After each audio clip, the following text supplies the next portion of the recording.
mes frères et mes sœurs, à la prédication d'aujourd'hui. Et aujourd'hui, avec la grâce de Dieu, nous allons parler d'un thème on va raconter une histoire, et on va parler de cette histoire d'Abraham, la chute d'Abraham dans la foi. La chute d'Abraham dans la foi. Alléluia. Et nous voyons que Abraham, sa foi avait chuté. À des illusions, frères et sœurs, nul n'est exempté d'épreuves ou sur des défauts chez quiconque. Il n'y a rien qu'on peut exempter. Chacun nous passons par les épreuves, par des défauts, chez tout le monde. Chez monsieur tout le monde, nous pouvons avoir cette chute de foi. Et là, nous voyons que l'histoire raconte que la famille servisait à Canaan, terre et glorieuse, tout comme l'incrédulité rongeait Abraham, le père des croyants. Les conséquences néfastes qu'elle entraîne et le bonheur et la pure ne se trouvent qu'au ciel. Le bonheur, la pureté ne se trouve qu'au ciel, frères et sœurs. Alléluia. Lorsqu'Abraham a dû quitter Canaan, temporairement, afin qu'il ne paraisse et qu'il ne parlait pas de regret de son choix, là, nous voyons qu'Abraham, par erreur ou dissimulation, il dissimula sa relation avec Sarah et lui demanda à sa femme et à ses serviteurs d'en faire autant. Et il cacha la vérité pour mieux la nier, en exposant ainsi à sa femme et les Égyptiens au péché. Alléluia. Abraham exposait sa femme et ses serviteurs au péché. Et nous voyons que la grâce qui se distinguait le plus, nous voyons qu'Abraham était la foi. Mais pourtant, il chuta dans l'incrédulité et la méfiance envers la providence divine, même après que Dieu lui fut apparu deux fois. Mais là, frères et sœurs, que deviendra une foi fragile lorsque la foi est inébranlable et si elle est ébranlée? Bien souvent. Mais si Dieu ne nous délivre pas et ne délivre pas des angoisses, des soucis qui nous infligent par notre propre péché, qui est infligé par notre propre péché et dans notre folie, nous serions anéantis et il ne nous traite pas selon nos mérites. Alléluia. C'est très important de ne pas chuter dans la foi. Mais les châtiments salutaires sont ceux qui nous empêchent de tomber dans le péché et nous incitent à accomplir notre devoir, notamment celui de réparer ce que nous avons pris ou gardé indublement. Alors, la réprimande de Pharaon à Abraham était tout à fait justifiée en lui disant: qu'as-tu qu'as-tu fait là? Quelle attitude déplacée de la part d'un homme sage et bon?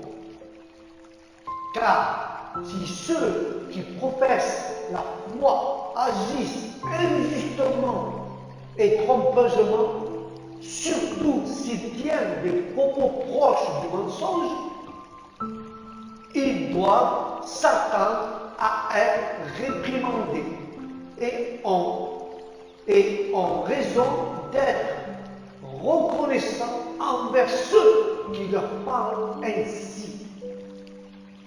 Car les adieux furent l'empreinte de bienveillance, car le Pharaon était loin de vouloir tuer Abraham, comme ce dernier le craignait et prit grand soin de lui. Souvent, nous sommes, frères et sœurs, égarés par des peurs totalement infondées. Bien souvent, nous sommes inondés par des craintes et nous ne sommes pas certains que ces craintes arrivent. Bien souvent, nous avons peur alors qu'il n'y a rien à craindre. Nous avons peur des choses et qu'il n'y a rien à craindre. Car il ne suffit pas de ceux qui détiennent l'autorité s'abstiennent à nuire à tout. Ils doivent empêcher leurs serviteurs et leur entourage de commettre des actes répréhensibles. Et là, nous voyons, frères et sœurs, que la famille s'abattit et s'abattit sur le lieu même où Dieu les avait conduits. Quelle immense déception pour les pèlerins, car Dieu mettait leur foi à l'épreuve en cherchant à savoir s'ils plaçaient leur confiance dans la terre ou en Dieu. Des fois, Dieu nous met dans des épreuves pour voir la foi qu'on a, et si on cherche Dieu à travers les épreuves, et si on place notre confiance envers Dieu ou envers les choses de la terre. Dieu nous met notre foi à l'épreuve si nous confions en lui ou aux choses de la terre. Au lieu de rester à Canaan et de se remettre à Dieu, il partait pour l'Égypte pour être sous la gestion de l'homme. Abraham ayant laissé le choix à l'homme, celui-ci acceptait aussitôt la passion et l'égoïsme, rendent les hommes malheureux. La passion et l'égoïsme rendent les hommes malheureux. Alors Lot avait perçu la honte du pays. Il est donc certain d'y prospérer. Mais qu'en fut-il? Malheureusement, ceux qui, dans leur choix de relation, de vocation, demeurent ou d'un établissement et sont guidés par les convoitises de la chair,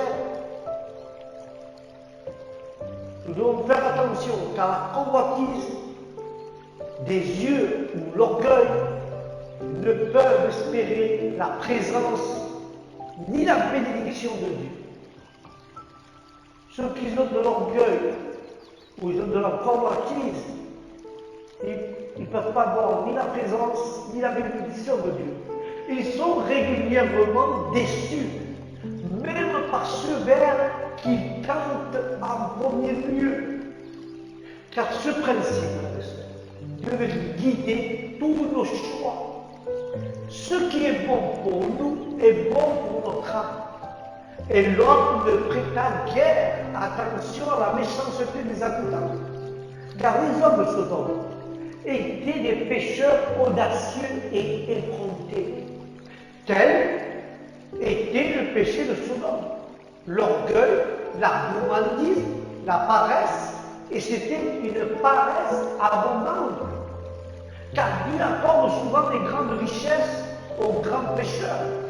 Et il est fréquent que les hommes de bien aiment. Et le sort humiliant de vivre parmi les voisins pervers. Et cela doit être autant plus douloureux si, comme l'autre ici, ils ont provoqué par leur mauvais choix. Et nous voyons que l'Égypte, frères et sœurs, l'Égypte symbolise le monde, la vie d'autosuffisance. Alléluia. Et là, nous voyons que Canaan illustre la vie de la foi et de la victoire.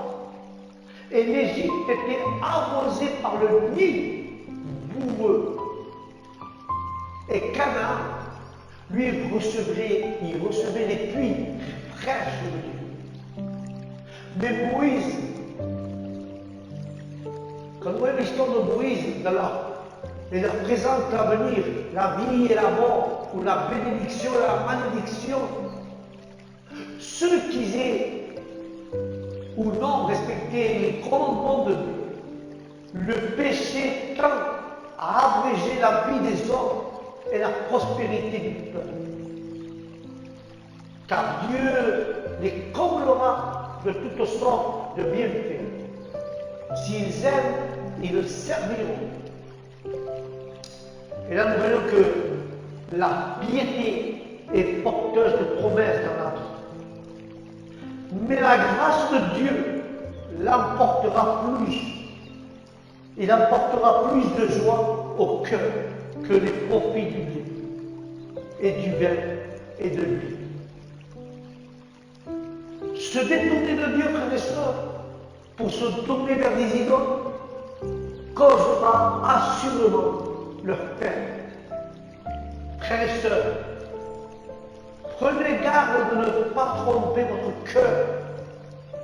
Prenez garde de ne pas vous tromper vous-même, de ne pas tromper votre cœur. Nous devons être vigilants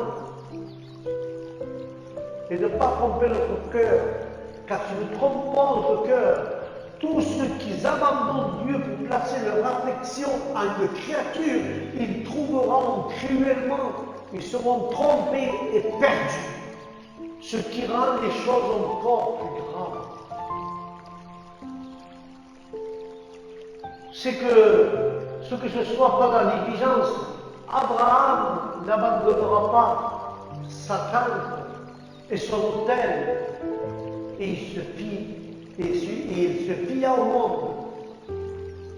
Car l'Isaïe dit, malheur à ceux qui descendent en Égypte, chercher du secours, et qui s'appuient sur les chevaux, et qui se confient à la multitude de leurs chars, et de la grande force de leurs cavaliers, mais qui ne reconnaissent pas le Saint d'Israël, et ils ne le cherchent pas. Ils ne cherchent pas l'Éternel. Alléluia.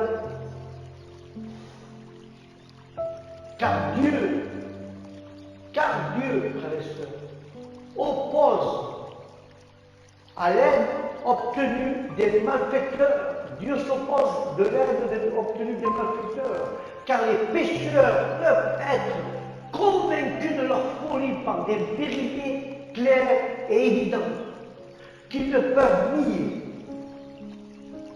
mais ils refusent de croire. Car nul n'échappe au jugement de Dieu, et le mal poursuit les pécheurs. Car le Seigneur des armées descendra pour combattre en faveur du bon Sion. Et nous voyons que le lion de la tribu de Juda apparaîtra pour défendre l'Église. Comme les oiseaux planent au-dessus de leurs petits pour les protéger, avec la même compassion, le même amour, le Seigneur des armées défendra l'Église et Jérusalem. Il la défendra pour assurer sa sécurité, pour assurer qu'il n'y ait point de tromperie. Au moment d'entrer en Égypte, il dit à sa femme Sarah, Abraham, je sais que tu es très belle, une très belle femme. Et je suis certain, dès que les Égyptiens te verront, ils diront, c'est sa femme. Alors ils me tueront, ils ne m'épargneront pas la vie. Abraham avait cette crainte de son cœur, Seigneur.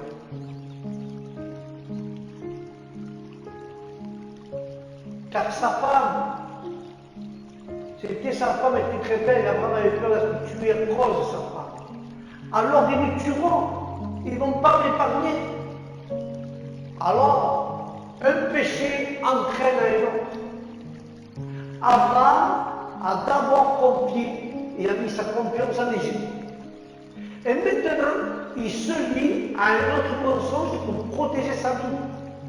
Mais elle est vraiment ma sœur, car elle est la fille de mon père, bien que non de ma mère. Et elle est aussi ma femme. Lorsque Dieu ordonna de quitter la maison de son père et de errer, je dis à ma femme, s'il te plaît, rends-moi cette faveur. Ou que nous allions, dis toujours que je suis ton frère. Ceci montre clairement que Sarah était aussi coupable qu'Abraham, en indiquant que le mensonge était en réalité une demi-vérité, puisqu'elle était sa demi-sœur. Il semble qu'Abraham ne soit davantage se soucier de sa propre sécurité et de celle de sa femme ou de celle de sa descendance promise. Si Sarah était restée au harem de Dieu, Dieu n'aurait pas dû tenir sa promesse sans sa tente ni son hôtel. Abraham agissait comme les gens du monde, frères et sœurs. Et je vais conclure avec ce petit passage.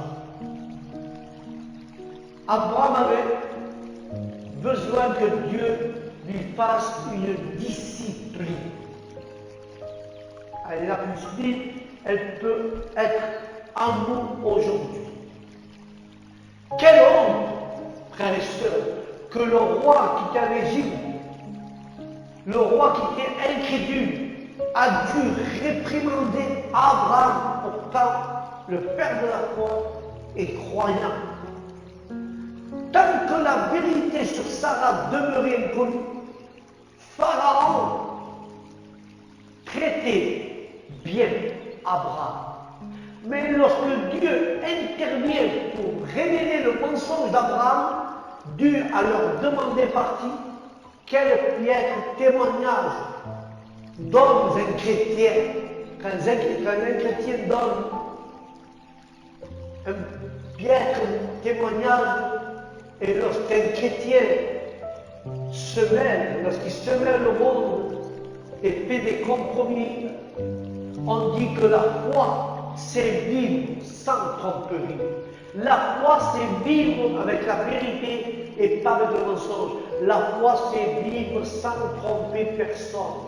Et Abraham et ses 12 descendants durent apprendre cette leçon, car Lot a vécu avec le monde et perdit son témoignage. Et Pierre s'assit près du feu de l'ennemi et nia notre Seigneur Jésus 3 fois. C'est ce que je veux vous faire comprendre. Si nous sommes des gens de foi, nous ne devons pas vivre avec le mensonge ni la tromperie pour protéger notre vie. Car Jésus dit dans sa parole, celui qui perd sa vie à cause de moi, il la retrouvera. Mais celui qui perd sa vie pour sa propre cause, il ne la retrouvera pas. Et il ne faut pas tromper. La foi, c'est vivre sans tromperie, sans mensonge. Alors,